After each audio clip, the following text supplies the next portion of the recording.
My dear students, myself, Professor M. R. Patil, HOD Department of Physics.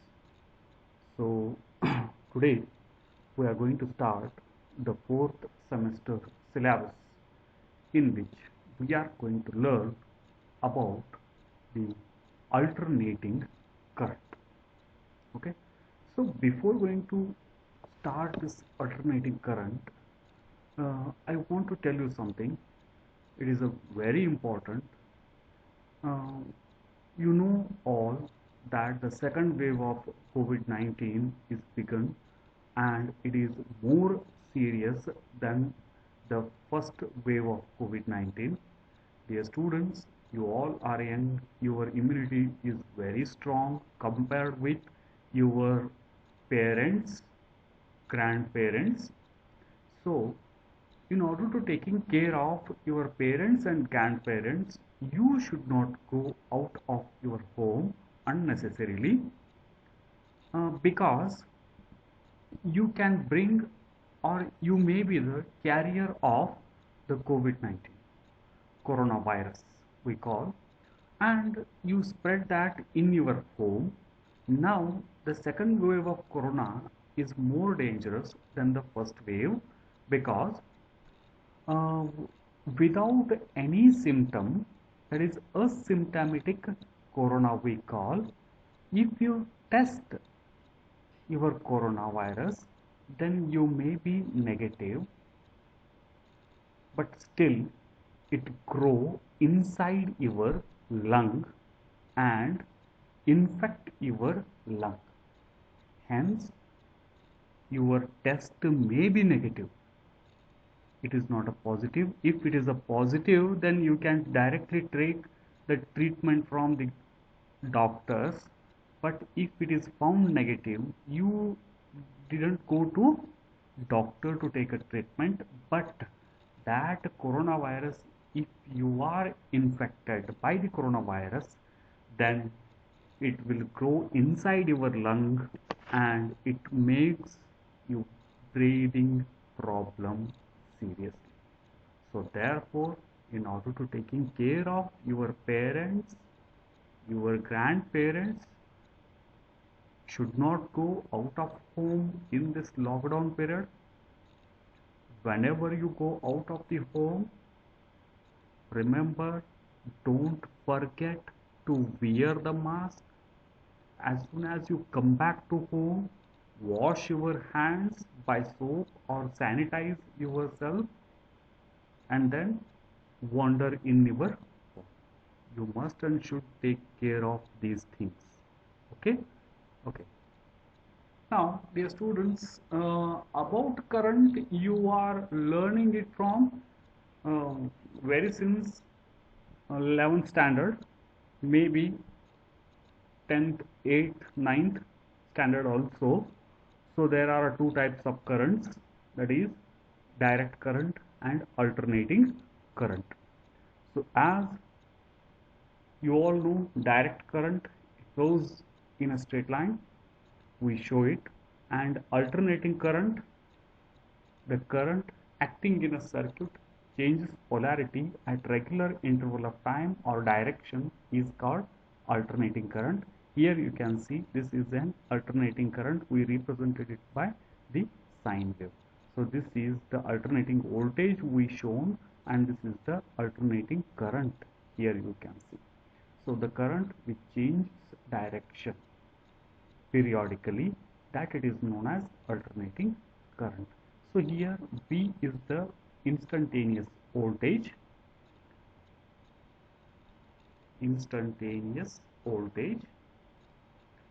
so therefore V is equal to Vm sin omega t. V is the instantaneous voltage.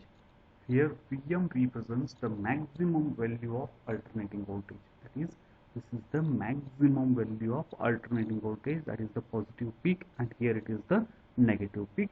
Omega is the angular velocity of the coil. So here this peak represents, or this sine wave represents, the alternating current. So therefore it is represented by I is equal to Im sin omega t. I is the instantaneous voltage, Im is the maximum value of alternating that is current, omega is the angular velocity of the coil. Basically, this alternating voltage or current is represented by phasor, in the sense it is one dynamo which generates the alternating current. So therefore, if this dynamo is at 0th position, then this origin line, that is this cycle of origin, is at 0th position, as this phasor here it is represented by the blue colored arrow. You may call it as an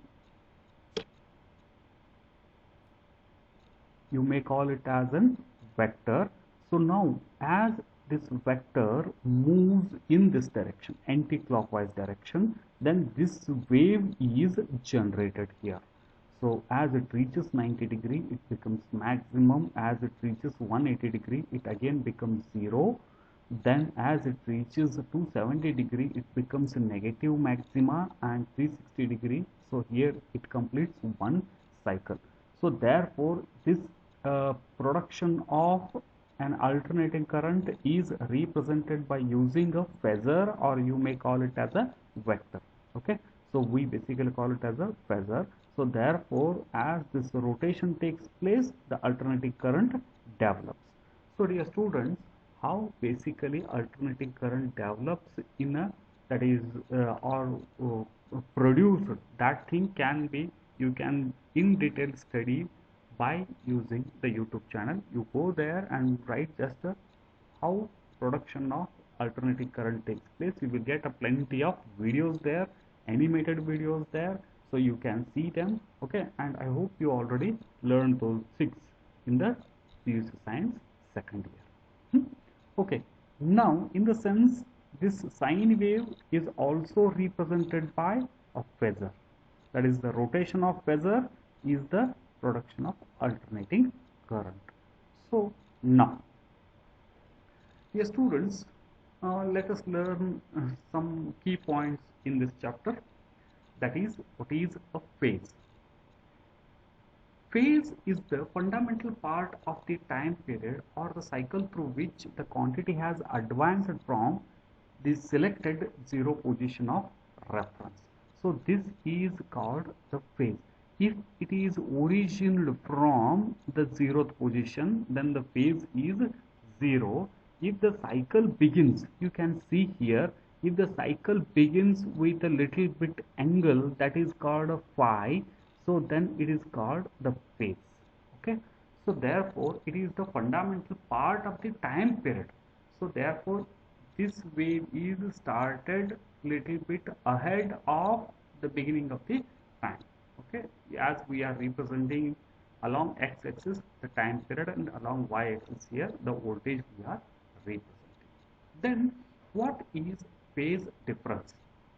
When alternating voltage is applied to a circuit, an alternating current of same frequency flows through the circuit. So in most of the practical circuits, voltage and current have different phases. So means they do not pass through the same 0 point. So you can see here, when a current is passed through a wire, single wire, then both current and voltage are in phase. There is no phase difference. Both are originated from 0th position. In the sense, there is a no phase difference. So if it is passed through the some electrical equipments, that is some circuits, then what happens? You can see here the voltage is applied, and we shown this at the 0th position, 0 time. Then the current, but the current is advanced by a phase difference of phi. In the sense, both voltage and current are not in phase. It is advanced with some angle phi. So that difference is known as phase difference. Means after applying voltage, so after some time the current starts flowing in this with the same frequency and same wavelength, but there is a time is advanced.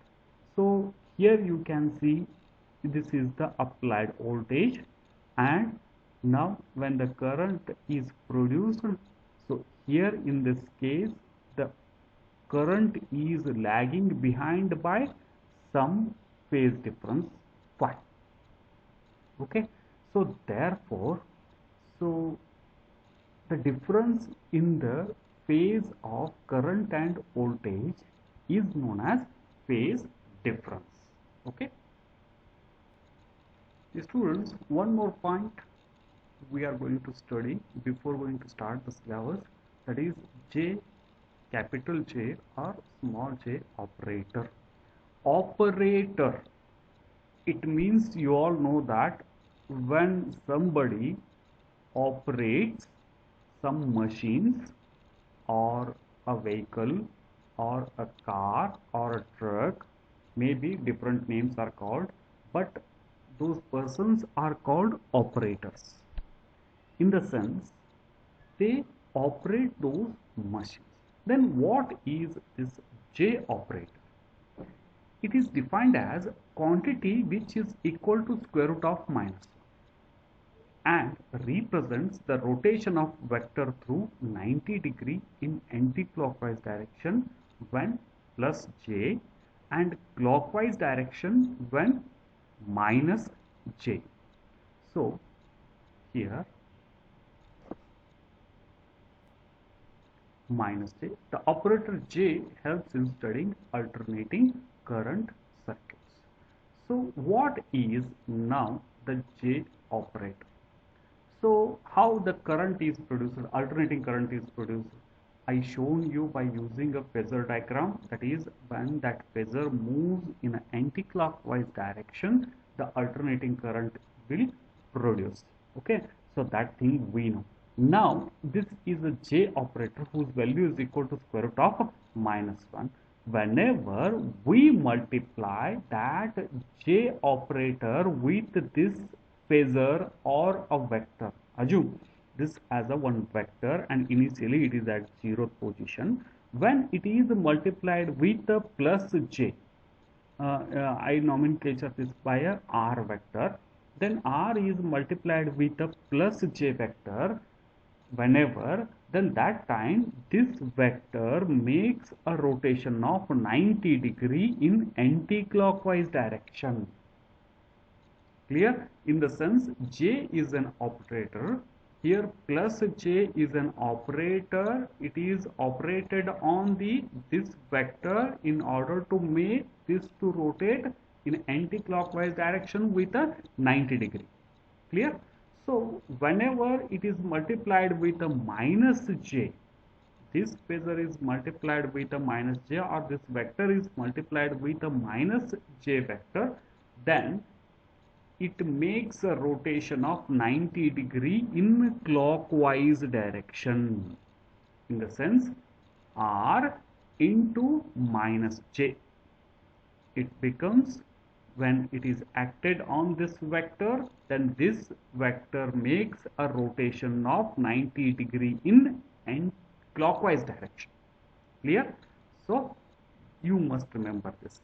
So therefore here you can see 90° rotation when plus j, it is equal to square root of minus 1. 180° rotation, j square. So that time square root of minus 1 bracket square, it becomes, it is equal to minus 1 j square, 2 times of j vector. Then it makes a rotation of 180°. Then j cube, 3 j vectors, when it is operated j cube, then it makes a rotation of 270°, and j raised to 4, it makes a rotation of a complete cycle of 360°. Clear? So you remember only thing, whenever plus j is operated on a vector, it makes a rotation of 90° in anti-clockwise direction, and when it is multiplied with a minus j vector, minus j operator, it makes a rotation of 90° in clockwise direction. So that it is an operator. It operates that vector to move in a clockwise or anti-clockwise with a 90-degree rotation. Clear? Okay. With this in class 1, so it is a present class 1, so we finish it here only. So remaining part we will continue in the second class. Okay, dear students, thank you.